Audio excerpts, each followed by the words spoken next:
The News 4 Rundown starts now. And welcome in, everybody. I'm Jim Adley. It's Monday, August 17th, and here's a look at some of the stories we're working on for you tonight. Co-stars and fans are mourning actress Hayden Panettiere, who passed away at just 36 years old. Authorities are sharing new details about a 911 call they received. Plus, a revealing Instagram exchange is now part of the investigation into the Virginia State mass shooting. The message police say ties the 19-year-old suspect to that shooting. And getting out of D.C. is about to get more complicated as the Freedom 250 Grand Prix approaches. The major tunnel shutting down tomorrow and how to get around it.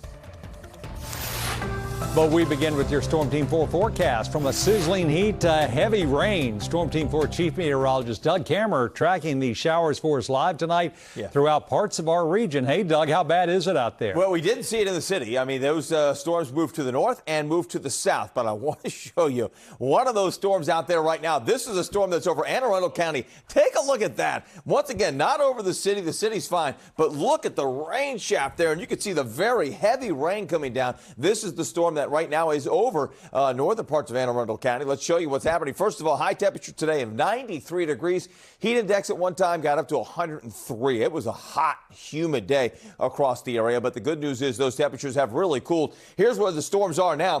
This is into southern Anne Arundel County, as we make our way through. This is the storm right here that we just saw on our cameras. But there's also storms developing and really strengthening now in towards areas like Stafford County, Prince William County, in towards Charles County. Heads up there. Let's go ahead and do a couple of zooms here. Let's go ahead and zoom on down to the south. Notice this storm right around Woodbridge, over towards Waldorf. You're seeing that storm there. Then right on through parts of Fauquier County, moving into Stafford County. If you live in Stafford County, you live around Quantico, you're about to get hit by this storm. But again, Woodbridge, Lorton, you're getting hit pretty hard. Farther to the north and east, this is the storm that I just showed you on our tower cam right over Deal right now. A lot of lightning, very heavy rainfall. No severe thunderstorm warnings out of these just yet.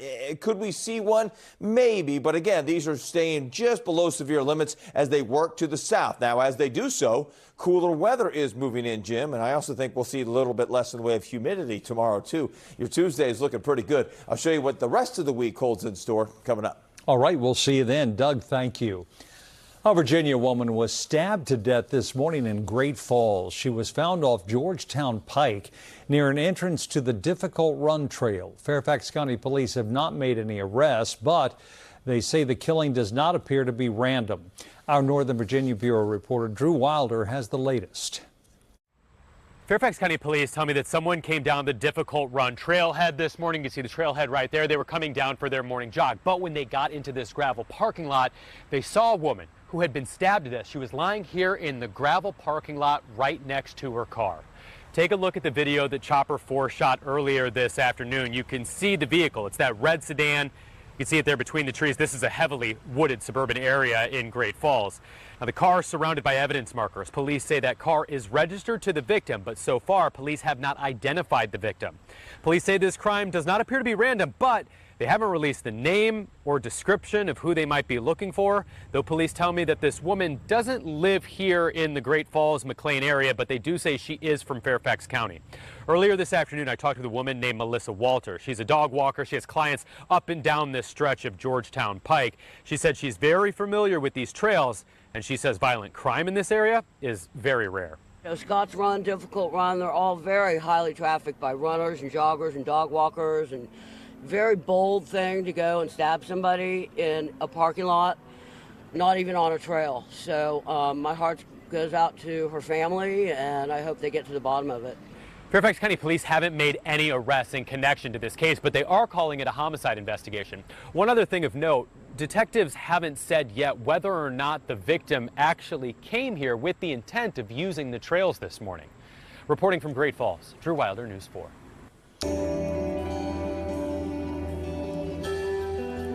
We are learning new details now about the death of Hayden Panettiere.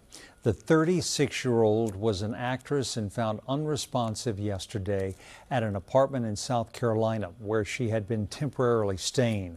Authorities received a 911 call shortly before 2 in the afternoon for a reported cardiac arrest. Crews tried to resuscitate her, but she was pronounced dead at the scene. She had recently opened up about her battles with being addicted to alcohol and suffering from postpartum depression after the birth of her daughter back in 2014. No cause of death has been determined, but an autopsy found no signs of trauma, and police said officers saw no signs of foul play. Panettiere would have turned 37 on Friday. Tributes have been pouring in for the star. Viola Davis wrote on post on Instagram saying, "What an amazing talent you were, so gifted." She called Panettiere an old, wise soul with a deep heart. Actress Bethany Joy Lenz said everything seemed to be turning around. She was coming back to life, wasn't she? In addition to acting, Hayden Panettiere was also passionate about activism. One of the causes she often championed was D.C. statehood. Hey, I'm Hayden Panettiere. Be a hero. Help end taxation without representation here in D.C. She first learned about the cause in 2008 from D.C. Shadow Senator Paul Strauss, standing next to her there in that PSA. Strauss says he met Panettiere at an event and she was talking about protecting whales because they can't vote for themselves. And then Strauss brought up D.C. statehood and she agreed to get involved. Hayden went on to speak about statehood over the years at various events, including the 2008 Democratic National Convention. She was very passionate about social justice. She cared deeply about these issues. And she understood that statehood was something that was the right thing to do, but would also eventually help other causes. She was really the first person of her stature, sort of really as an international megastar, to take up the cause of statehood. And we're forever grateful. Strauss says he hopes people will remember his friend as a bright star who always wanted to help when she could. An important heads up tonight. If your commute takes you through downtown D.C., expect lots of road closures and parking restrictions this weekend for the Freedom 250 Grand Prix race. It's still 6 days away, but much of the course along Independence, Constitution, and Pennsylvania Avenues are already closed. News 4's Paul Wagner spoke with D.C. Police Chief Jeff Carroll about these closures and increased security, too. Organizing this race is not just about building the course. Road closures are necessary in all directions around it, north, south, east, and west. This map gives you a good idea of such an undertaking. Traffic is restricted in the yellow zones, and then there's a secure zone for spectators and the race. It definitely is a lot. They're expecting, I believe it's over 150,000 people over the entire weekend to come to the downtown area to enjoy the festivities. D.C. Police Chief Jeffrey Carroll says the entire force will be on duty this weekend, with officers working 12-hour shifts. Some roads are now closed, with more to come, including 2 major thoroughfares that get traffic out of the city and out onto the freeway and the bridges home. On Tuesday, we'll actually shut down the 9th Street Tunnel because a portion of the race will come and go down 9th Street, and then it'll go to Constitution Avenue and then turn back towards 7th Street. So we'll have to make that closure. Including the 12th Street Tunnel. Here is a graphic showing you how the race course sets up, with the Indy cars roaring down Pennsylvania Avenue before making some turns, crossing the mall on 7th, before speeding down Independence and back to 3rd Street. Chief Carroll says if you're planning to be in the downtown area, there are 2 ways to cross the mall. So really what you're going to have is you're going to have the 3rd Street Tunnel over to your east, and you're going to have 14th Street, are kind of your main thoroughfares that will let you go and kind of bypass that central core area where the race course is actually being developed and built out at. These videos from the 2024 Red Bull Show Run here in the city gives you a sense of what an Indy car looks and sounds like roaring down Pennsylvania Avenue. Chief Carroll says, like the 4th of July, if you're coming downtown, have a plan. Bring your patience. It's going to be a lot of people downtown. There are going to be a lot of traffic closures. We do ask people to take Metro if you're planning on coming downtown. And keep this in mind, you need a ticket to get into the event. Seeing the race without one will be very difficult. And so when the race is over on Sunday, this all doesn't just go away like that. It's taking days to build this race course. It's going to take days to take it apart. And so commuters coming into work on Monday, Tuesday, probably even Wednesday are going to find many of these streets still closed down here around the National Mall. Next to the race course, Paul Wagner, News 4. Thank you, Paul. We want to hear from you. How excited are you for the Freedom 250 Grand Prix? Let us know now in our daily survey on the NBC Washington app or at NBCWashington.com/vote. When we come right back on the News 4 Rundown, an effort to make the streets safer in Fairfax County. Adam Tuss has details. I'm Adam Tuss in Fairfax County, where unfortunately there's been a recent spike in the number of traffic fatalities. And coming up next, you're going to hear from Fairfax County Police, the DWI enforcement team, with a warning for drivers on the road. Plus, honoring the life and legacy of Barry Richards, a popular radio and TV personality here in the 60s and 70s before moving to L.A. Mark Seagraves has a look back on Richards' iconic career. Doug? And I'm tracking the thunderstorm activity making its way on through the area. Now heads up around Waldorf, right on down towards areas around Stafford and Woodbridge. Very heavy storms moving on through. I'll talk about what to expect after these move through. See you back here in a minute.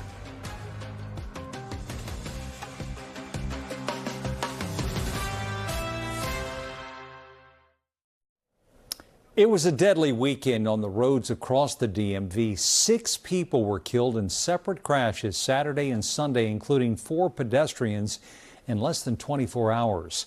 Tonight, police are warning about the dangers of getting behind the wheel impaired.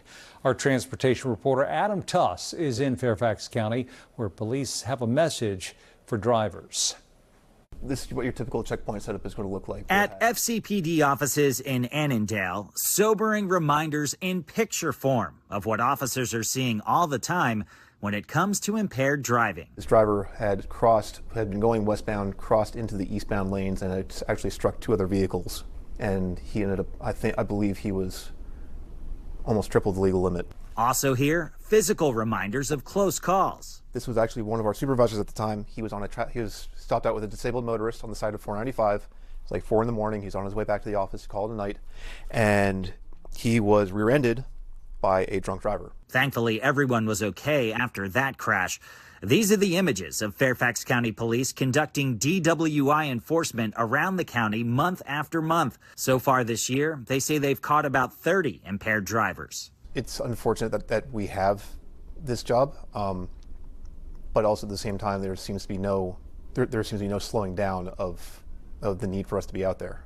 Now, Fairfax County Police tell us they're looking for everything when it comes to impaired driving out here on the roads. Things like traffic violations, distractions behind the wheel, but speeding continues to be the biggest issue. Take a listen to how fast some of the drivers they're seeing out on the road are going. It is not uncommon for us to be getting cars that are doing 85, 90, 95, 100 miles an hour, and we're finding that those drivers are impaired. All of this happening as Fairfax County has seen a major spike in traffic fatalities. So far this year, there have been 16 vehicle and 12 pedestrian fatalities, a total of 28. At the same time last year, 8 vehicle and 5 pedestrian fatalities, a total of 13. Now, Officer McPherson has a simple message about impaired driving. If you feel that you are the least bit off from whatever your normal is, don't drive. Words to remember as these officers plead for better road safety. In Fairfax County, Adam Tuss, News 4. Fairfax County officers also encourage anyone who sees a driver who's possibly impaired on the road to report it immediately. A man charged in Saturday's mass shooting at Virginia State University made his first court appearance today via video. According to court documents, witnesses told police the suspect, 19-year-old Cameron Harris of Enrico, had been involved in an argument before the shooting and threatened to come back and shoot. Investigators say Harris's Instagram account also showed video of VSU's campus less than 20 minutes before the shooting. When detectives looked through messages from his account, they found an exchange sent after the shooting. Another Instagram user asked Harris, "You heard them shots?" Harris's account responded, "It was us." 5 people were shot, including a student. 1 victim remains in critical condition. Authorities say Cameron Harris of Enrico, again, was found hiding in a dorm room closet. Harris is facing multiple charges, including malicious wounding. All right, Doug joins us after a very hot, thick day out there. We had some storms and still do in some spots. Yeah, kind of amazing. Went right around the city. Kind of cool. We got the Foo Fighters down there at Nats Park right now. Huge concert, and it just kind of went right around there. Areas to the north got it, down to the south. We're getting crushed right now. Let's show you what's happening. This is a great shot. First of all, high temperature today. Look at these numbers. 94 in the city, 95 Quantico, 93 in Warrenton. The heat index getting up to about 103, even 105 in some spots. So a very hot, very humid day, and that has led to some storms. Look at the storms off to the south and east of D.C. These are in northern Anne Arundel County. These are into portions of Charles County, as well as areas around down towards Calvert County, too. So you can see those storms off in the distance, but the airplane's still going off. There's a new one that just took off. Another one coming in for a landing right now. What are we dealing with? 85 degrees, so we've cooled a little bit with that breeze that came on through a little bit, but still feels like 90, so still a very warm, humid night. All the activity now is south and east of the city. You can see what's happening, nothing to the north and west. So if you're in the city to the north and west, you are done with the rain. But down to the south, look at Waldorf. Wow, getting hammered there. Quantico, along I-95. I-95 is really a mess from down around Lorton and Woodbridge right through areas around Quantico down towards Fredericksburg. You're going to get in on that action, too, making its way towards Spotsylvania County. But this is the heaviest storm right now, right over Quantico in through Prince William County. This is moving in towards Charles County, so heads up there along 301 through Charles County, and I-95 still a mess. Now, as we make our way through, you see the heaviest, again, between Woodbridge and Quantico right there. That's where the heaviest rain is. Fredericksburg about to get hit and already getting hit a little bit. This storm that we've been watching on the tower cam moving across the bay now and out away from areas like Deal and over towards Sunderland, moving closer to Easton and Hillsborough, over towards Centerville and over towards Kent Narrows. What are we dealing with for the rest of the night? Well, as this moves out, you can see that line working its way on through the area. The cold front itself is actually still back to the north and west. So we're not going to see much of an improvement as far as humidity goes until the day tomorrow. And it's going to feel a lot different tomorrow. Temperatures tomorrow morning in the upper 60s to low 70s. Now, that still means our temperatures or our humidity is still there. But notice by noon, mid to upper 70s to the north, low 80s in the city. And by the afternoon, maybe getting up into the mid to upper 80s. But most of us staying in the low 80s. So really nice day. Temperatures tomorrow will be about 5 to 10 degrees cooler than they were today, and it will feel that way too because I'm not dealing with a lot of humidity tomorrow. So a nice day out there on your Tuesday, a high of 87, 90 on Wednesday. Plenty of sunshine, a little bit more humid, but not bad. Heat index around 93, so that's not bad at all. 87 degrees on Thursday. Good chance of storms. Strong cold front moves through. I'm not anticipating a whole lot of severe weather with this, but it will give us some pretty good area-wide showers and storms. Same deal on Friday, so maybe not a fantastic Friday. Saturday and Sunday, temperatures around 84. Notice this, we stay below 85 all the way through the middle of next week. So some cooler weather making its way on in here. Dare we say, Jim, at only 190 in the 10-day forecast? I think we will take that all day long. We will. And one other thing to mention, tonight, the very last day of the year that we will see a sunset after 8 p.m. Tomorrow, that sunset at 7:59, and by the end of the month, we're already down into the 7:40 range. Well, I'm going to miss it. If you leave the studio right now, you might see it. Yeah, you might just catch it. I can see it on resting camera, actually. All right, cool. Thank you, Doug. We'll see you at 11. The man who may or may not have brought the rock band Led Zeppelin to a youth center in Wheaton, Maryland before they were famous has died. Barry Richards was a popular radio and TV host here back in the 1960s and 70s before moving to Los Angeles. And he was a prolific concert promoter. The mystery around the Led Zeppelin show resulted in a documentary film. News 4's Mark Seagraves takes a look at the star-studded career of the man known as the boss with the hot sauce. This is the new 45 from Alice Cooper, 18. All right, here's Humble Pie. They're going to do a big, long set for you, acoustically and everything. Barry Richards was part of the local music scene in the D.C. region starting as a teenager. By the time Richards was in his 20s, he was a top DJ in the area, working at several rock stations before taking his show to television, where he brought major stars to the D.C. airwaves. We're going to have a jam with the Byrds and Fats Domino. All right, here's Muddy Waters again. Here, nice round of applause for Iron Jaw.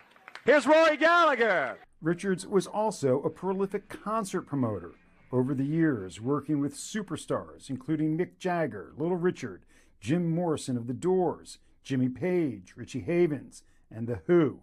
as well as Ozzy Osbourne and Black Sabbath. Hey, we have Ozzy Osbourne with us, and appreciate you letting us talk to you. I'm suffering from a New Orleans hangover today. Richard tells a story about pulling a gun on Ozzy when Black Sabbath refused to go on stage at one of Richard's shows. So he wanted to leave, so I pulled a gun on him. I shot the thing in the ground. Okay, and so he played. One of the most infamous legends involving Richards was the focus of a 2013 documentary titled Led Zeppelin Played Here, produced by Jeff Krulik, about the British powerhouse band playing the Wheaton Youth Center in 1969 before they were famous. Some believe it's urban myth, but Richards insisted it happened, despite very few people showing up. He said, "You want to do Led Zeppelin? Why not? Let's go." They were going to split the door with me. I got nothing to lose.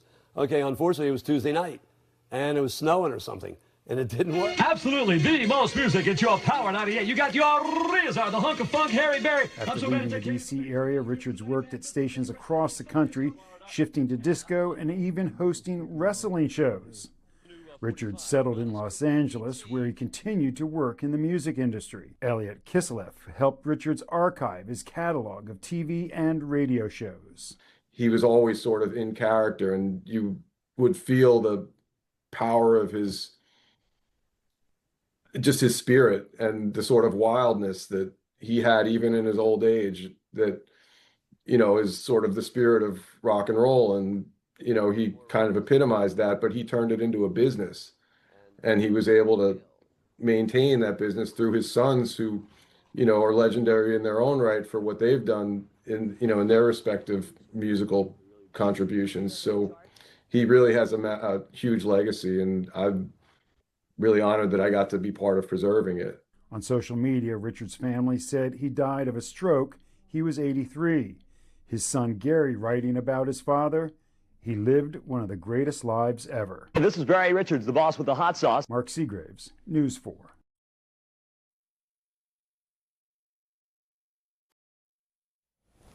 All right, preseason game number 1 is in the books as we inch closer to the NFL season. The Commanders were off today before returning to the practice field tomorrow, but there is still news coming out of Ashburn. Team insider J.P. Finley has the latest. Dan Quinn said the plan was to run his most intense competitive training camp this summer, and so far, that's what it's looked like, including Monday's news that Washington intends to release veteran kicker Jake Moody. There was a kicker competition. You had Moody, who kicked for Washington last year, and the undrafted rookie Drew Stevens. Stevens has looked better throughout training camp. He's got a much stronger leg, and it looks like Washington decided to make that move and go forward with Stevens. Here's the thing about rookie kickers. Even though he has a big leg, there's going to be some misses. Washington fans have to give this young man a little bit of a leash in case there are some misses in high importance spots. You got to stick with them if you're going to go with the rookie. Elsewhere, Washington's getting ready for the Detroit game, preseason game 2, Saturday afternoon. What does that mean this week? Well, Dan Quinn explained there's going to be 2 padded practices with a lot of intensity. What you'll see in that will be a good judge of what's going to be on the field Saturday. Does that mean Jaden Daniels plays? After backup quarterback Marcus Mariota sustained that knee injury in the first preseason game, I think it's a little bit more up in the air if Daniels will actually take the field in Detroit. If he doesn't, that means it's going to be Sam Hartman and Ethan Kaliak-Manis. The rookie looked pretty good in his first preseason action last Friday night at Northwest Stadium. Elsewhere, could we see Terry McLaurin and Stephon Diggs take the field for the first time? There's so much excitement about Diggs joining this team and that duo, what they could do in this offense. Unclear if we're going to see them in Detroit, but we'll certainly see them all week in practice. Then you've got the rookie Sonny Styles. He actually did play in the preseason opener. That defense didn't look too good on that first drive of the Miami offense. We'll see if that group rebounds going forward. All eyes on Detroit and a couple of serious practices in Ashburn. Cover the Commanders. I'm J.P. Finley. All right, J.P., thank you. That's going to do it for the rundown on this Monday night. Be sure to join us right back here for News 4 at 11. For now, I'm Jim Adley. Have a great night, everybody. We'll see you later.